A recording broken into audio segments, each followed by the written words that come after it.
이번 사연은 반반 결혼을 주장하던 예비신랑이 며느리 도리는 해야 한다고 우기길래 예비시모 앞에서 시원하게 파혼을 선언했다는 사연인데요. 무슨 일이 있었던 걸까요? 함께 보시겠습니다. 사연 시작 전에 좋아요, 구독 부탁드리겠습니다. 채널에 큰 힘이 됩니다. 결혼 준비를 하던 중에 남친의 말이 바뀌어서 파혼했습니다. 사람마다 중요시 여기는 것이 다를 수 있잖아요. 그렇기 때문에 약속은 지켜야 하는 것 아닐까요? 약속한 것을 어기면서 남친은 그게 뭐가 그렇게 중요하냐며 제가 답답하다는 듯이 말하더라고요. 누가 답답한 건지 한번 봐주세요. 제 의견은 결혼 후에 1년에 2번 있는 명절에 양가에 한 번씩 가자는 것이었습니다. 저희 집에 가는 것이 설이든 추석이든 상관없었어요. 남친은 분명 알겠다고 했는데 나중에는 그건 어렵겠다고 하더군요. 이유를 물어보니 보는 눈이 있어서 그렇답니다. 그럼 보는 눈이 있는데 반반 결혼은 창피하지 않냐 물었더니 남친은 딴소리만 하더군요. 저는 평범한 30대 일반 회사 다니는 여자입니다. 제 또래 평균 연봉 받으며 직장 생활하고 있고 외모도 평범해요. 30이 넘은 나이지만 결혼을 못해 안달이 난 사람도 아니에요. 남친은 이형제 중 장남입니다. 남친이 어렸을 때부터 남친의 어머니는 남친보다 남친의 남동생을 훨씬 더 많이 예뻐했다고 해요.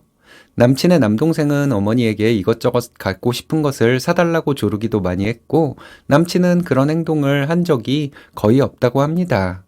어머니는 둘째 아들에게는 뭐든 잘 사주었는데 첫째 아들인 남친에게는 뭐든 잘 안 사주셨다고 해요. 보통 이런 경우에는 둘째 아들이 부모님을 챙기고 신경 써야 하잖아요. 그런데 남친이 오히려 자기 동생보다 부모님에게 더 잘하는 사람이었어요. 정말 보면 볼수록 남친은 효심이 지극한 사람이더라고요. 효심에 너무 집착을 하는 사람 같다는 생각이 들기도 했습니다. 남친의 프로포즈를 받고 저희는 각자 모은 돈이 얼마 있는지 서로에게 공개를 했어요.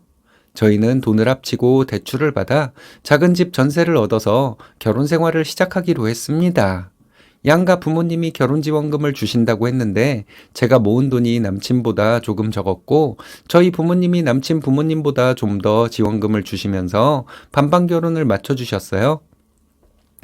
저희 부모님은 딸이 결혼해서 기죽지 말라고 반반 결혼이 되도록 금액을 맞춰주신 것이었습니다. 저희는 결혼 후에 대출금을 다 갚고 3년 후에 아이를 갖기로 했어요. 제가 다니는 회사는 육아휴직 등의 복지가 잘 되어 있습니다. 남친은 본인의 직업에 대한 자부심이 강한 사람이에요. 정년이 보장되는 직업이에요. 남친은 요즘 추세가 이렇다면서 반반 결혼 얘기를 하더라고요. 남친이 결혼 후에 맞벌이는 필수라고 주장하는데 저도 그건 당연하다고 생각했거든요.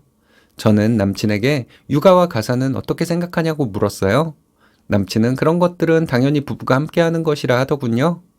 이런 식으로 남친과 결혼 후의 계획에 대해서 얘기하던 중에 저는 저희 부모님의 지원금으로 반반 결혼을 할 수 있다는 얘기를 했습니다.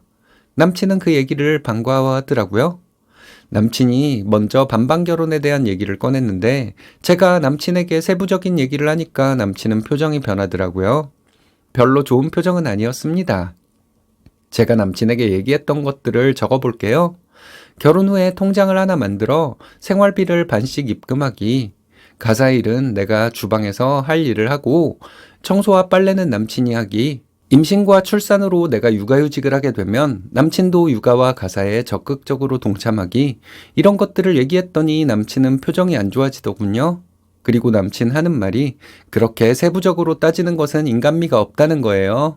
임신과 출산은 여자인 저의 몫이고 저는 임신한 몸으로 한동안 회사를 다니게 될 텐데 그런 것에 대한 생각은 없어 보이는 남친에게 좀 서운했습니다. 다음에 남친과 만났을 때 저는 양가에 공평해야 한다고 말했어요. 남친은 우리 집에서 봤을 때 사위이기 때문에 우리 집에 가면 아무 일도 하지 않을 테니 저도 남친 집에 가면 아무 일도 하지 않아야 한다고 말했습니다. 양가 부모님께 드리는 용돈, 기념일 등을 챙기는 것도 모두 공평해야 한다고 말했어요. 남친은 알겠다고 하더군요. 알겠다고는 했지만 남친 표정은 이때도 별로 좋지 않았습니다. 남친이 반반 결혼이 요즘 추세라며 반반 결혼을 꼭 해야 한다는 주장을 하지 않았더라면 저도 남친에게 이렇게까지 세세한 얘기를 하지는 않았을 것 같아요. 남친은 자기 직업이 그렇게 안정적인데 제가 너무 따지는 것이 아니냐 하더군요. 내가 다니는 회사는 육아휴직과 복지가 잘 되어 있는데 내가 이런 회사를 다니는 것도 신부감으로서 메리트가 있는 것은 생각 안 하냐고 했죠. 나도 회사에서 잘릴 일 없고 급여는 내가 남친보다 많이 받는 것도 다시 한번 남친에게 상기시켜 주었습니다. 제가 한 말이 모두 사실이니 남친은 어쩔 수 없이 고개를 끄덕이는 것 같았어요. 식장과 신혼여행 예약을 하고 나니까 남친은 저에게 얘기를 좀 하자더군요. 얘기를 들어보니 참 어이없었습니다. 저는 결혼 후의 계획에 대해 얘기할 때 1년에 2번 있는 명절이니 명절 한 번은 남친 부모님께 가고 한 번은 저희 부모님께 가는 것으로 하자고 얘기했었거든요. 남친도 알겠다고 했었고요. 반반 결혼이니 이런 것도 공평해야 하는 것이라는 저의 말을 남친은 수긍할 수밖에 없었나 봐요. 그런데 남친은 이렇게 하는 것이 싫었던 것 같습니다. 남친은 명절 한 번도 저희 집에 먼저 가는 것은 안 될 것 같다고 하더군요. 우리나라 시부모 중에서 명절에 아들과 며느리가 오지 않는 것을 이해할 분들은 없을 것이라 하더니 명절에 대한 문제만큼은 제가 양보를 해야 한다는 것이었습니다. 남친 아버지가 장남이기 때문에 명절마다 친척들이 자기네 집에 오니 우리가 꼭 집에 있어야 한다는 거죠. 그렇지 않으면 친척들이 어떻게 생각하겠냐 하는데 참 어이가 없었습니다. 그리고 남친은 본색을 드러내더라고요. 옛날부터 차례와 제사는 며느리가 준비를 하는 것이었다. 남친은 길게 얘기를 했지만 핵심은 이거였어요. 저는 며느리이니까 자기네 집에 가서 차례와 제사를 준비하라는 것이었죠. 그럼 이건 진정한 반반 결혼, 공평한 결혼이 아니라고 했더니 남친은 이상한 논리를 펼쳤습니다. 그날 집에 와서 생각해보니 계속 화가 나기만 하더라고요. 이런 식으로 할 거면 남친이 반반 결혼 얘기를 꺼내면 안 되는 거잖아요. 식장과 신혼여행 예약까지 해놓은 상태였지만 이 결혼은 하지 말아야겠다는 생각이 들었습니다. 며칠 후에 남친은 어머니가 저를 본 지 오래됐다고 놀러 오라고 했다는 말을 하더군요. 그래서 남친 집에 갔습니다. 남친 어머니는 저에게 명절에 매번 여기에 와야 한다고 하셨습니다. 남친이 벌써 저와 얘기했던 것을 어머니에게 말했나 보더라고요. 그 말 듣고 저는 남친 어머니에게 그럼 결혼 안 하겠다고 말씀드렸어요. 반반 결혼에 대한 얘기는 남친이 먼저 꺼낸 것이고 반반 결혼을 하면 명절도 공평하게 보내야 한다고 했습니다. 그게 불가능하다면 이건 반반 결혼이 아니라고 했더니 남친은 보는 눈이 있는데 어떻게 그렇게 할 수가 있냐? 이러더군요. 그럼 반반 결혼하면서 옛날 며느리들이 하던 일도 전부 해주는 여자를 만나 결혼하라고 했죠. 나도 우리 친척들 보는 눈이 있으니 서울에 아파트 가지고 있고 돈도 잘 벌어서 내가 회사를 다니지 않게 만들어주는 남자 만나서 결혼하겠다고 했습니다.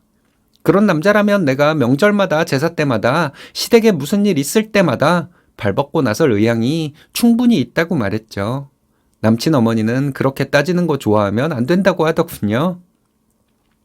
왜요? 제가 따질수록 어머니한테 불리하니까요? 이렇게 말했더니 남친 어머니는 얼굴이 빨개졌어요.